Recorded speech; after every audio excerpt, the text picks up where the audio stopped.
गोटिए लेंबुरे से झीर ना सहित तुम ना लेखिकी यही जगार पोती दियो। ग्यारंटी देउची से झील एक घंटारे पटिब, निजे आसिब तुमको भल पाउची बोली कहिब।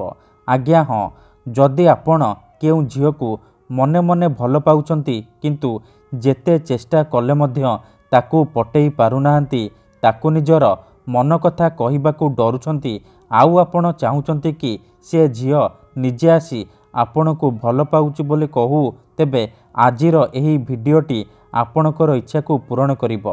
केवल आपण को लेंबू उपरे तार ना सहित आपणकर ना लेखिकी एही जगारे पोतिबार अछि। ग्यारंटी देउची जेमिति आपण एपटे एही विधि को करिबे, मात्र 1 घंटा भितरे प्रभाव पड़िबा आरंभ होइजिब। से झील हेउ बा विवाहिता नारी विचलित होई उठिब। जेपर्यंत आपणक पाखक आसिनी, आपणक सहित संपर्क रखिनी, सीए गोटे मुहूर्त भी रही परिबनी।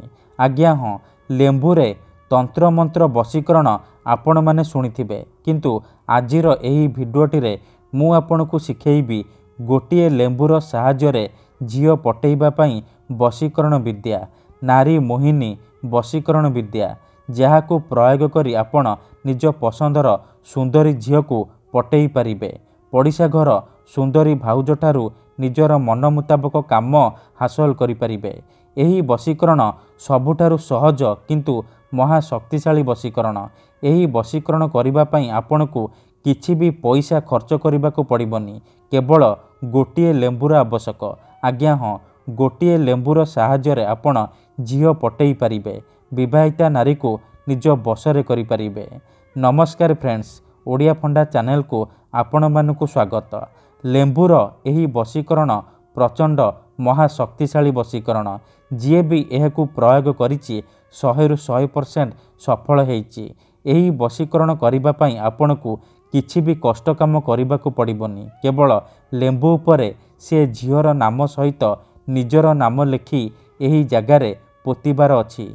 तापर देखिबे चमत्कार। ग्यारंटी देउची से झील निजे आसिब तुमको भल पाउची बोली कहिब। जेउ विवाहिता नारी बा पड़िशा घर भाउजर सुंदरता को देखि आपण ता आड़कू आकर्षित हेउचंती, ताठारू निजर मन मुताबक काम हासिल करबाकू चाहुचंती, तेबे लेंबू उपरे तार ना सहित तुमर ना लेखि एही जगारे पोति दियो।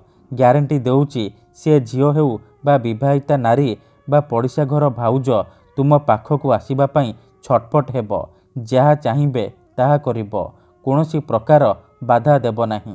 तेबे एही वशीकरण विधि आपण किपरि करिबे, केमिति करिबे, मु आपणकू शिखेइबी। जानिबा पई मोर आपण मानकू अनुरोध कि आपण भिडियोटी को मूलरू शेष पर्यंत पूरा ध्यान सहित देखिबे। ता पूर्वरु जदि आपण आम चैनल को नुआ आसिचंती, तेबे दया करी चैनल को सब्सक्राइब करी पाखर थिबा बेल आइकन को मध्य दबाई दियंतु, जहा द्वारा आमे जेउ भी वीडियो अपलोड करिबु सर्वप्रथमे आपण देखि परिबे। तेबे मने रखंतु, एही वशीकरण विधि को आपण केवल शनिवार दिन करिबे, केउ भी समय रे करि परिबे, किंतु विधिटी करिबा पूर्वरु भल भाबरे गाधेई सफा वस्त्र पिंदी आपण एही वशीकरण को आरंभ करिबे। प्रथमे आपण कोन करिबे, गोटिए लेंबू आनिबे, कला रंगर कलम आनिबे, आउ अल्प टिके लाल सिंदूर आनिबे। एतिकी जिनिस आनि सारिबा परे दक्षिण दिगकू मुह करिकी बसी पड़िबे, जेमिति आपणकू केही देखिबेनी किंबा अधारू डाकिबेनी। तापरे जो लेंबू आनिचंती से लेंबू उपरे कला कलमर साहाय्य प्रथमे आपण सेई झील बा स्त्रीर नाम लिखिबे, जहाकू आपण निज बसरे करिबाकू चाहुचंती। ता पाखरे गोटिए स्वस्तिक चिन्ह करिबे, आउ ता पाखरे आपण निजर नाम लिखिबे। नाम लिखि सारिबा परे से लेंबू उपरे भल भाबरे सिंदूर लगेई देबे। तापरे से लेंबू को निज सामने रखिबे, आउ आखि बंद करिकी सेई झील बा नारी को मने मने भाबिबे, तार मुह को निज मनरे भाबिबे। देखंतु, मनेकर आपण जेउ झील बा नारी को पटेइबाकू चाहुचंती तार नाम हेउची सबिता, तेबे आपण मंत्रटिकी एहीपरि पढ़िबे। मंत्र को आपण एहीपरि पढ़िबे, सबिता मनमोहे तन्मोहे बसी कराए, सबिता मनमोहे तन्मोहे बसी कराए। एहीपरि मंत्र को आपण 11 थर पढ़िबे। 11 थर मंत्र पढ़ी सारिबा परे से लेंबुरे 3 ଥର ଫୁଙ୍କିଦେବେ। ଏତିକି କରିସାରିବା ପରେ ସେ ଲେମ୍ବୁକୁ ସାଲୁକନାରେ ବାନ୍ଧିକି କିମ୍ବା ନାଲି ରଙ୍ଗର କପଡ଼ାରେ ବାନ୍ଧିକି କୌଣସି ଏକ ସୁନସାନ ଜାଗାରେ ଅଳ୍ପ ଟିକେ ମାଟି ଖୋଳିକି ପୋତିଦେବେ। ଗ୍ୟାରେଣ୍ଟି ଦେଉଛି ଏତିକି କରିକି ଦେଖନ୍ତୁ, ସେ ଝିଅ ହେଉ ବା ବିବାହିତା ନାରୀ ସେହି ସମୟଠାରୁ ଆପଣଙ୍କ ଆଡ଼କୁ ଆକର୍ଷିତ ହେବାକୁ ଲାଗିବ। ଧନ୍ୟବାଦ।